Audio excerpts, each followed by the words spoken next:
Welcome back. The home stretch right here on Inside the Heat, and the home stretch is going to be really short because Ira went really long in the last segment. No, not really. Not really. We got plenty of time to talk.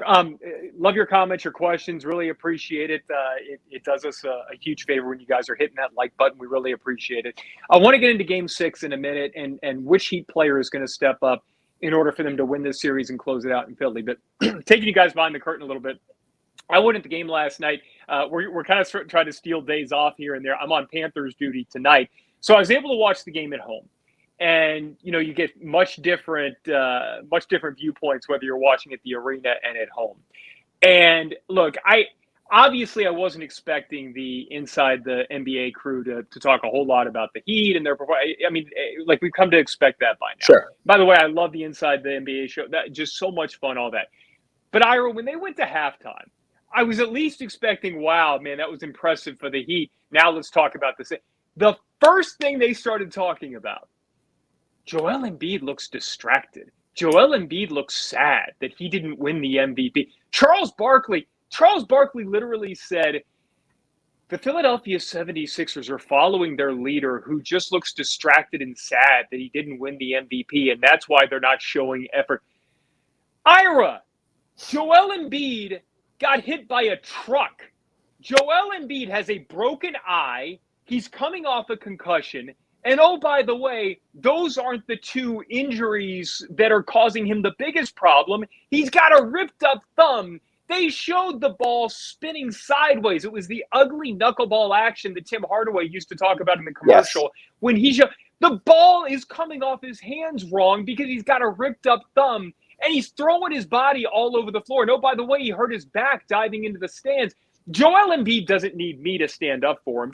But what burned me, Ira, was that it's like we're going to blow the Heat performance aside from the first half and try to make this about Joel Embiid not caring, being distracted because he didn't. Give me a break. I agree, and I've always been a big Joel Embiid fan because is he a troll? Yes. He admits he calls himself Troel Embiid on Twitter. But he's a troll who goes out there, he busts his rear end. I always have a higher level of respect for players who have played with Jimmy Butler and speak highly of the experience because it tells me those guys want to win. Right. Joel Embiid is putting his body on the line. I mean, you could make the case that he is putting his future in some ways, not getting like dramatic here, but what if the thumb gets further injured? What if something else happens to the eye where like it almost looked like it last night. You're seriously going to put last night on Joel Embiid being distracted because he didn't win the MVP? Joel Embiid's distracted because his thumb is ripped up. He's distracted because his eyeball is broken. Give the guy – and the Heat are doing the best thing that they can, which is making life difficult on him, playing within the boundaries of the rules, but also making sure that every shot is difficult.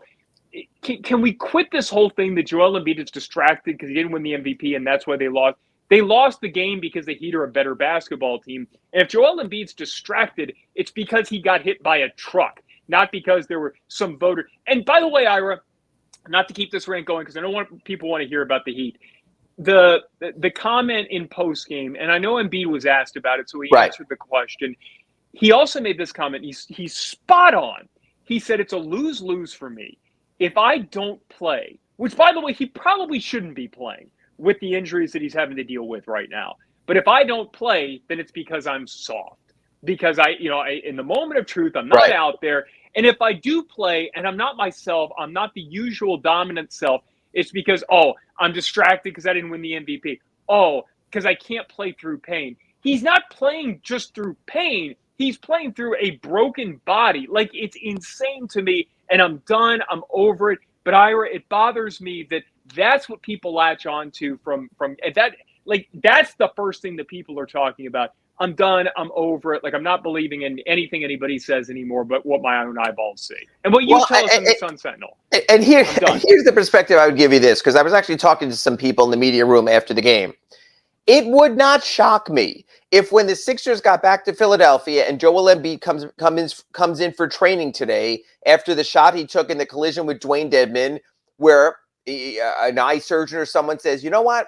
I think we're at the end here. I think you took that one extra blow, and that's more than we can. And we took an X-ray, and that orbital fracture has shown that it's been increasing.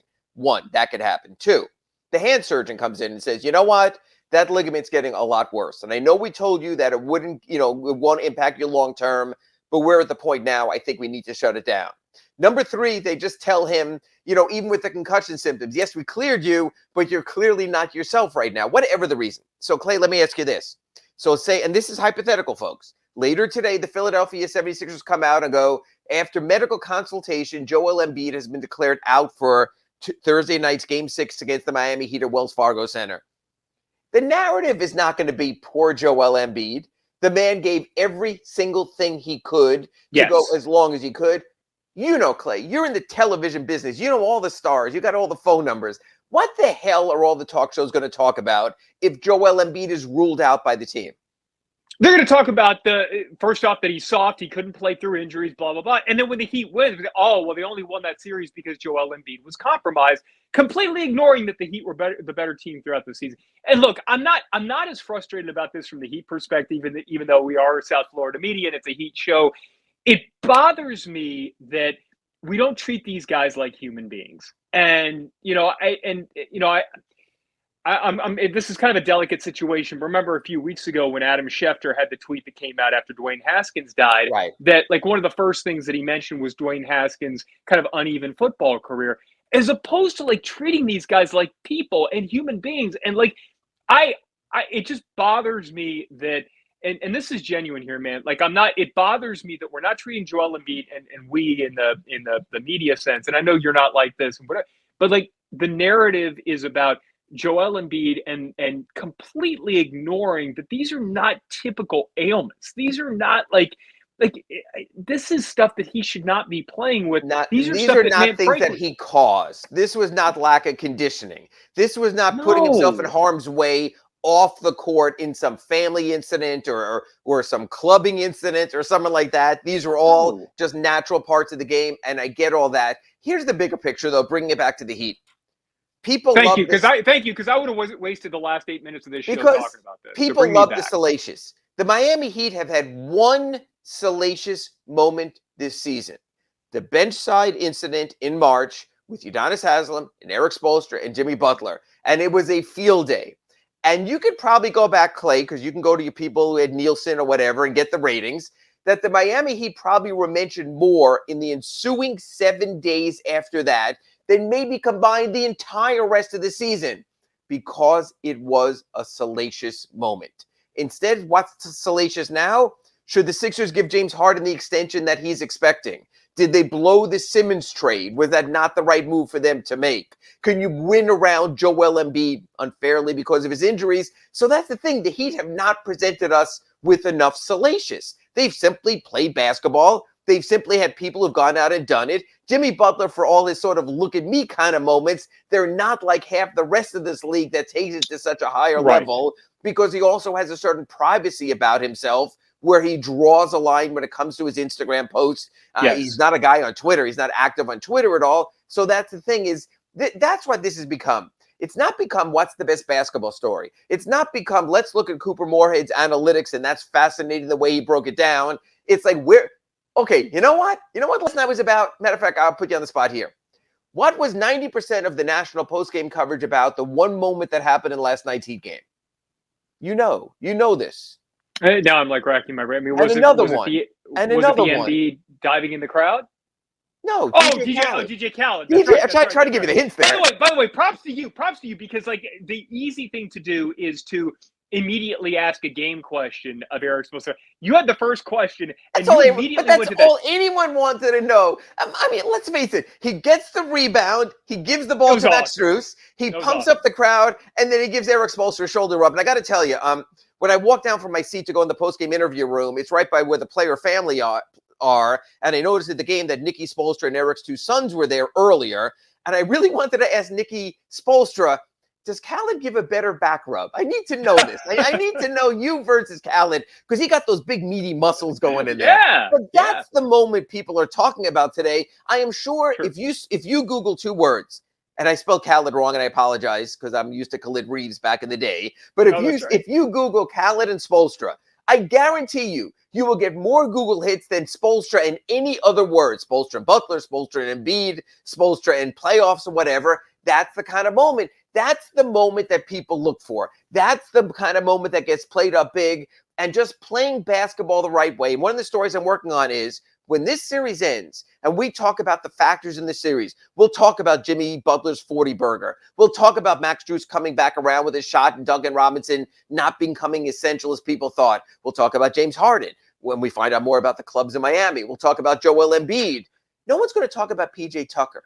Yet that embodies what the Heat have been this season. The grunt-like hard work player that no one gives a rat's ass about when DJ Khaled is giving back rubs in the middle of the shoulder rubs in the middle of the third quarter. So that's the whole thing about this Heat. They haven't created enough moments. We're trying here, but that's the thing. That's who they are. There hasn't been enough salacious, and all sports coverage is about the salacious right now.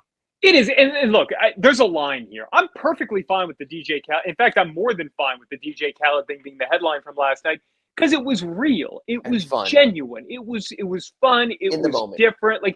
And I'll tell you, the thing that I remember the most, and look, we spent weeks doing our F1 coverage and like building up to our specials and doing it was crazy. But the thing I remember the most from Sunday was Martin Brundle, the Sky Sports reporter, mistaking Paolo Banchero for Patrick Mahomes. And by the way, I do think it was more producer in his ear that said, hey, there's Patrick Mahomes. But that was the moment, right? But it was real. It actually happened. Yes. What I have a problem with is this fake narrative, this let's make something out of nothing. Come on, man. I understand that what's different, what's salacious sells. What happened between Jimmy Butler and Eric Spoelstra and Udonis Haslem in the huddle, man, that deserved to get blown up, right? And look, I think those of us who are around the team, we understand that that's part of who the Heat are about. And I think I think what we said was the result is what's going to matter here, that if they're able to, but historically they put that stuff aside and they're fine. When it comes to Joel Embiid, when it comes to this Heat 76ers series, if you want to do a whole show on, hey, the reason why the Heat won this was because Joel Embiid was hurt and compromised, I disagree, but at least that's real. At least you have something to hold on to, and you can say, at least I can debate with you on that. Right. I can't debate anybody who's telling me that Joel Embiid is a lesser player because he's distracted, because he didn't win the MVP when the guy is out there throwing his body around. So anyway, done. Moving on. Game 6 coming up on tomorrow night. And by the way, you mentioned Cooper Moorhead's article again. This is why I'm confident heading into this game. The truth about Game 4 was that for whatever the final score looked like, for whatever you felt in the fourth quarter, that game was played on the Heat's terms. That game, the Sixers took the shots the Heat wanted them to take. And the Heat missed shots, 7 for 35 from three-point range. But go back and look at them. They were wide open. Those are looks that the Heat are going to take again, and I feel like they're going to make. I think they win Game 6. I think my confidence level is a little higher than yours. How do you see Game 6 playing out? Who has to step up? You were asking in the previous segment who I thought the player would be, the sort of man of truth, and I think it's Jimmy Butler. And it would be the perfect Jimmy moment. The team that decided that Ben Simmons was more important than him, that basically let him go in 2019 for the Heat, and that sign and trade with Josh Richardson and draft pick. So I think this is a Jimmy moment. This sets up as a Jimmy moment to wave goodbye to all the Sixers fans. So I think it's another Jimmy game.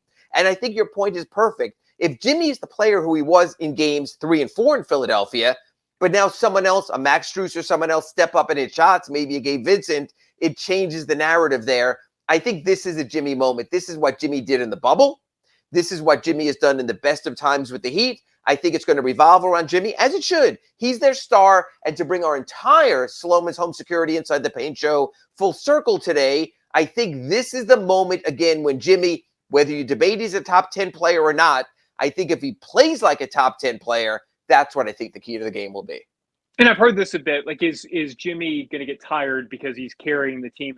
He's not carrying the team like he was yet in the bubble. That was a completely different. What he's doing right now, Jimmy Butler isn't exerting any more energy than he normally, because normally he's flying around on defense anyway. It's the same level of energy. It's just he's doing it with the ball in his hand. So I'm confident that he's going to be the guy to step up. And you know what? I'm going to go Tyler. I think Tyler plays like he did the other night. I think finally we see the Tyler Hero game on the road. that we've been waiting to see. That's it, guys. We're running long as usual. Big O Show rolls on next. We'll catch you again right here next week on Inside the Paint.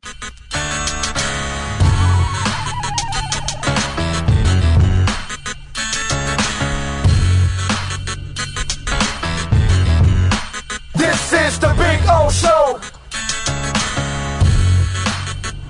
This is the Big O Show.